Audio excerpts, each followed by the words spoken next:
Welcome back to Living in the Pacific Northwest with Hal Byrd. I'm Hal Byrd, and today we are talking about the new build process specific to the Southwest Washington, Vancouver area.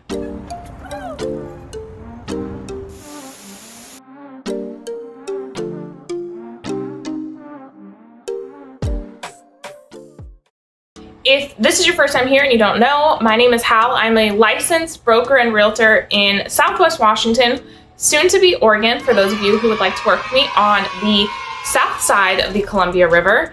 I am in the process of getting my Oregon license, so if you're looking to buy in Oregon at all in the new year, now would be a great time to reach out. I created this channel, or I should say we created this channel, my husband and I, because we had such a difficult time relocating to the Pacific Northwest, and it had always been a vision that it would be helping people relocate to the Pacific Northwest, not just Southwest Washington. So from the very get-go, it's always been the plan to help people on both sides of the river, and we are very close to being able to do that with our relocation company. So that's what we do. We help you with all of your real estate needs, whether you're looking to buy, sell, or invest. Call me Hal Byrd in the Pacific Northwest. So today we're talking about the new build process because I have so many people that reach out to me that are interested specifically in new construction. And so they want to know, for instance, what areas can I build a new home in Vancouver? Obviously, it has to be somewhere that's not currently developed. What's the process like? Are there any changes from other parts of the country that you've seen? So that's what we're going to cover today. So if you are interested in that, stay tuned. Okay, so the first thing that I hear when people contact me is, how do I get started on the process? Can I use a realtor? And the answer is yes. I always recommend using a realtor to represent you because the builder representative, the sales associate that is at the new construction builder represents the builder, not you. They're there to look out for the best interests of their employer, which is the builder. So it's always a good idea to bring representation, whether that's me or someone else that you find. Hope that it's me, but I can't work with everybody, and sometimes we wouldn't be a great fit, and that's okay. I'm still here to help you in the process of moving and provide great free information to help anyone out there. So you want to bring your realtor with you on the first appointment. It's never a good idea to go out to new construction because you happen to be looking around and not bring a realtor with you because they may not be able to represent you if they're not there on the first appointment. And that's pretty standard across new construction. Another question I get a lot is, where can I build new construction?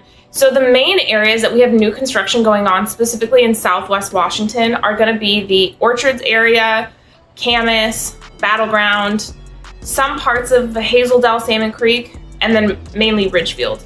Those are the areas where you have the most new construction. Within the city limits of Vancouver, you just don't have as much free land. So when you do see new construction within the city limits of Vancouver, it's typically small plots of land. Maybe a builder is building 10 to no more than 50 homes. Very small community. Whereas up in Ridgefield, you'll see some communities that are building several hundred homes. So that would be a big difference, is just knowing the area that you want to live in, and then is new construction happening in that neighborhood. The next thing that's really different is, let's say you go to a place like Texas, there's all this sprawl going out in Texas. There's so much land, and there's not a lot of sprawl here. We have the Cascade Mountains blocking us in on the east side. We've got the Columbia River stopping us from going south. So geographically, there's just not a lot of room to expand. So you don't have these big master planned communities. The next thing that I noticed, where I'm originally from in California, a lot of builders would release all of the lots at one time. Let's say they were building a community with 50 homes. They might release, hey, these are all the lots, lot 1 through 50. This is a premium lot because it has a view, or it's a corner house, or it's at the end of the cul-de-sac and has the biggest yard. And for each of those lots, they would assign what's called a lot premium to them, which means the house might start at $400,000 or $500,000. But on top of the base price for the house, you would pay a lot premium depending on the lot that you selected. And this could be anywhere from $10,000 to $50,000+ on top of the cost to just build the home. What I see most common here in Southwest Washington is you don't see a lot of lot premiums. You typically see builders releasing 2 lots at a time. So even if you drive around the community and you're like, I want that lot over there, they'll say, that's great, we're not selling that lot right now. We're selling these 2 lots that are available. And once those 2 lots are sold or contracted, then they'll release 2 additional lots. And there's not an additional charge typically for the lot. They might, on a case-by-case basis, increase the price based on that, but they're not opening all the lots at once and letting you have your pick of the litter, essentially. So that's kind of a big difference, just how they release 2 at a time. And I've seen this across multiple builders in Southwest Washington. The next thing that's a little different is what are reservations. And this might be some effects of COVID on new construction, because what hasn't COVID affected in our lives? So some builders are also taking reservations on a lot. So let's say that they don't have a lot to sell right now because they're not actively building it because of labor shortages.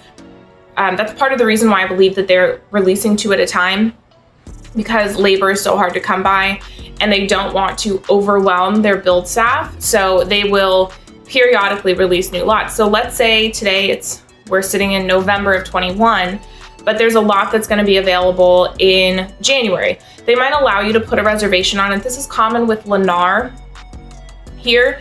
They'll allow you to put a reservation on it. It's about $5,000 that is refundable. And you can put the reservation on saying that I'm interested in purchasing this lot, but they won't release pricing to you yet. So what's going to happen is come January, they're going to call you up. They're going to say, hey, we're ready to start building lot 37. This is the price that the build is going to be. Do you want to proceed? And you can either proceed, because you've reserved it, or you can say, no, thank you. You could keep shopping for houses in the meantime, and you'll get your money back if you decide not to move forward. At that point, that is when you would go under contract, when the building actually starts. When you buy a resale house, it's called a purchase and sale agreement. And you'll see that a lot of the new construction builders, not only will they have their own contracts, so they're not using the standard Washington State Realtor Association contracts, they're using their own contracts that were developed by their own attorneys, and they will be a construction and sale agreement. So there's the aspect of how the build's gonna go. They're gonna outline their processes, their build standards, everything like that, and then all of the details about the sale. So that's on the contract side. Another thing that's kind of interesting is that a lot of the builders don't permit the house or start building them until there's a contract in place. So let's say that come January, 2 lots are available at Lennar and nobody has contracted for them. They're not reserved, they're just available. They will wait until those 2 lots are sold and contracted before they start permitting, which actually adds time onto your build time. So standard build time I'm seeing from builders is between 6 to 8 months. I've seen longer than 12 months at this point. One of my clients, their adult children are building a home and they've been under contract and under construction for coming up on a year next month. And they're expected to have their home delivered to them at month 13 to 14. So really depends. We have some national builders here, we have some regional builders, and then we have some local small builders that might build 4 homes a year, 4 custom homes a year. So there's a pretty big range between, let's say, Lennar and D.R. Horton and Richmond American, and then you have a regional builder like Pacific Lifestyle Homes or Kingston or Holt Homes, and then you have probably dozens of smaller custom builders that are building, 5 homes here, and then, they might just do a few projects a year. So yeah, they're gonna go and permit at the county after you're under contract. So that can add a month or 2, depending on how long it takes with the county, onto your build time. So that's something to be aware of. What else? Oh, so pricing. So pricing is very interesting because of the way that lumber has gone up and has been so volatile. The pricing of lumber, the pricing of lumber has been so volatile. I've seen some builders like, what is that builder? Cascade West. They have a community in Camas that one of my clients was interested in, and they told my clients that they would not release the pricing of the house, so they would go under contract without knowing the price.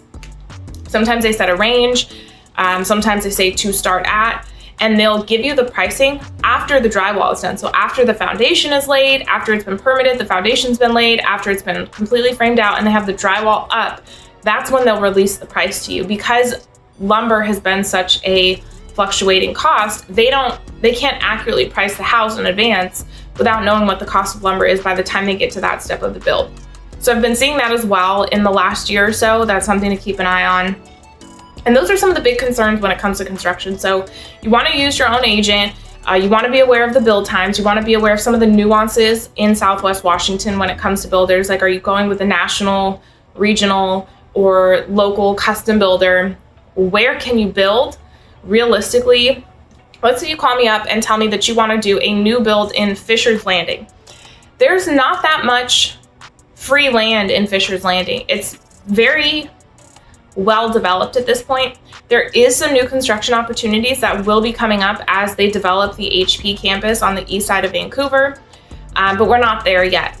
I don't even think they've broken ground, and that's going to be one of the few master planned communities in Vancouver that's going to have, I believe it's a middle school, restaurants, retail, offices, townhomes, apartments, and some single family new construction. So there is some availability, but in terms of just buying a lot and building a custom home, not going to be that common in the Fisher's Landing area of town. So those are some of the things that you might want to know about. If you have any questions at all about new construction, I would love to help you and represent you as your realtor. If you would like to possibly purchase resale because the idea of waiting 6 to 9 months doesn't sound that appealing, I can help you with that as well. And coming up, we are going to be licensed in the state of Oregon so that we can help you with any of your needs in the Portland metro area. So that's all I have for you guys today. I hope this was informative. If it was, please leave a comment, a like, subscribe. Even if you think you already subscribed before, check to make sure you're subscribed, turn on notifications, all the good YouTuber stuff, right? If you could do that for me, that would be great. I appreciate you being here, and I'll catch you next time. Ciao.